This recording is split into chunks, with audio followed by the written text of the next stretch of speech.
ان ھذا القرآن یہدی للتی ہی اقوم۔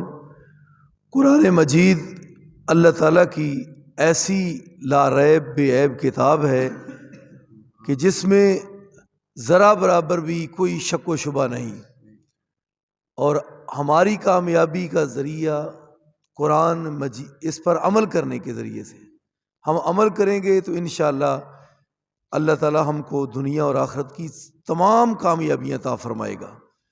قرآن مجید ایسی کتاب ہے کہ جو دنیا میں بھی انسان کو عزت دیتی ہے، قبر میں بھی عزت دیتی ہے، محشر کو بھی عزت دیتی ہے، حتیٰ کہ جب قرآن مجید پڑھنے والا، حافظ قرآن، قاری قرآن، عالم دین جب وہ جنت میں جائے گا تو اللہ کو کہے گا اللہ میرا درجہ کون سا ہے؟ تو اللہ تعالیٰ فرمائیں گے اقرا، قرآن پڑھ، ورتقی، قرآن پڑھ، جنت کی سیڑھیاں یا منازل طے کرتا جا تو پڑھتا جا، چڑھتا جا، اور جدھر والناس کی سین آئے گی وہ تیرا مقام ہوگا۔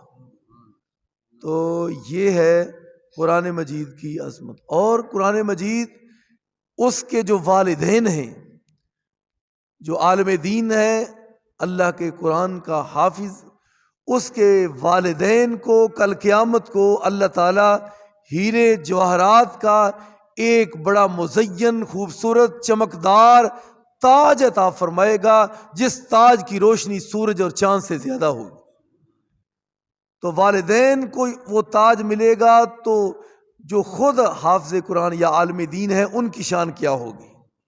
فرمایا کہ ایک عالم دین کی عظمت اور شان ایسے ہی ہے جیسے ایک طرف ستارے ہوتے ہیں، ستاروں میں جیسے ایک چاند ہوتا ہے، اس طرح اللہ تعالیٰ نے یہ عظمت اور شان سے نوازا۔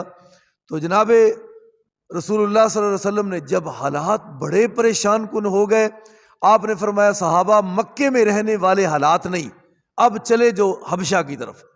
جب صحابہ حبشہ کی طرف جانے لگے تو حضرت ابو بکر صدیق رضی اللہ تعالیٰ عنہ وہ بھی حبشے کی طرف ہجرت کے لیے جب نکلے تو راستے میں میرے ابو بکر رضی اللہ تعالیٰ عنہ کو ایک چودھری ملا، مکے کا سردار ہے، مکے کا چودھری ہے، نام کیا ہے؟ ابن الدغنا۔ ابن الدغنا راستے میں ملا تو کہنے لگا ابو بکر آپ کدھر جا رہے ہیں؟ کہنے لگے مکے میں رہنے والے حالات نہیں، انہوں نے اب انتہا کر دی ظلم کی، زیادتی کی، لہذا اب اللہ کے نبی کا یہ فیصلہ ہے کہ آپ حبشے چلے جائیں۔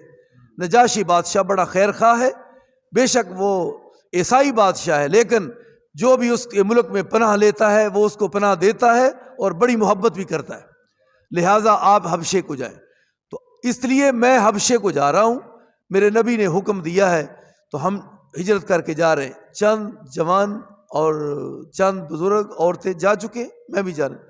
کہا ابو بکر آپ جیسا اچھا آدمی، اتنا بہترین کہ آپ تو مہمانوں کی مہمان نوازی کرنے والے، پریشان لوگوں کی پریشانی کو دور کرنے والے، دکھیوں کا دکھ بٹھانے والے، جن کا کوئی بھی سہارا نہ ہو ان کی مدد کرنے والے، اتنی صفات گنوا دی۔ اور جب میں نے پڑھا تو جو صفات ماں جی ختیجہ نے نبی علیہ السلام کو اس وقت گنوائی تھی جب آپ غار سے پریشان ہو کے آئے تھے کہ اللہ کے نبی علیہ السلام مہمانوں کی مہمان نوازی آپ کریں، لوگوں کی پریشانیاں دور کریں، اور دکھ سکھ میں اور دکھیوں کا ساتھ آپ دیں، اور اللہ کے نبی علیہ السلام اتنا لوگوں کے ساتھ ہمدردی کریں، آپ جیسے لوگوں کو اللہ بھلا کیسے ضائع کرے گا؟ تو وہی ابن الدغنا نے جناب ابو بکر کے بارے میں کہا۔ تو حضرت ابو بکر کو کہا میں امان دیتا ہوں، میں ضامن ہوں، آؤ چلو مکے واپس۔ راستے سے واپس بلا کے لائے تو میرے ابو بکر رضی اللہ تعالیٰ نے اپنے گھر میں ایک چھوٹی سی مسجد جو بنائی تھی اس میں آئے، تو اس میں آ کر اللہ کا قرآن پڑھنا شروع کر دیا۔ جب اس میں قرآن پڑھا تو مکے کی عورتیں، مکے کے جوان اور بچے وہ میرے ابو بکر کا قرآن سننے کے لیے کھڑے ہو گئے۔ تو اب دو چار آئے اور آ گئے اور آ گئے، تو میرے ابو بکر قرآن پڑھتے جا رہے ہیں تو وہ سنتے جا رہے ہیں۔ تو انہوں نے بلایا ابن الدغنا کو، ابن الدغنا تو ابو بکر کو بلا کے لایا ہے، تو اب ہم نے دیکھو وہ پہلے نکلے جا رہے ہیں یہاں سے، لیکن عجیب ہی معاملہ ہو چکا ہے، اب تو ہمارے جوان بچے اور عورتیں بھی اتنے اس کے گرویدہ ہو گئے ہیں کہ اس کا قرآن سننے کے بغیر رہ ہی نہیں سکتے۔ تو ابن الدغنا تو یہ تو معاملہ اور بھی ہمارے لیے پریشانی والا ہے۔ تو اس لیے قرآن کی تاثیر ہوتی ہے، قرآن پڑھیں تو اثر نہ ہو، یہ کیسے ہو سکتا ہے؟ قرآن اثر رکھتا ہے، تاثیر ہے قرآن کی۔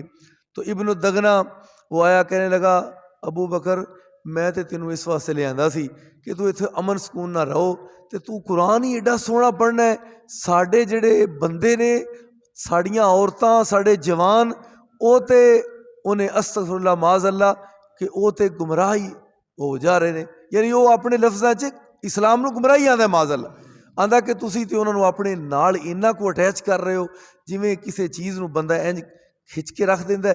ابو بکر اتنا زیادہ اسی تے پریشان ہو گئے ہاں کہ ساڑیاں عورتاں بھی تہاڈا قرآن سندیاں نے، ساڑے جوان تے بچے بھی تہاڈے اگے پیچھے کھلو کے وہ عربی سن تے عربی نو سمجھدے سن، لہذا انہوں نے پتہ سی کہ قرآن کی آخر ہے تے قرآن دے اندر کی بیان ہو رہا ہے۔ قرآن مجید ایک ایسی کتاب، تو اللہ تعالیٰ ہم سب کو عمل کی توفیق عطا فرمائے، ہمارے جوانوں کو بھی اللہ تعالیٰ اس سچی کتاب اور سچی بک اللہ تعالیٰ اس کے ساتھ پیار کی توفیق عطا فرمائے۔ آخر دعوانا الحمدللہ رب العالمین۔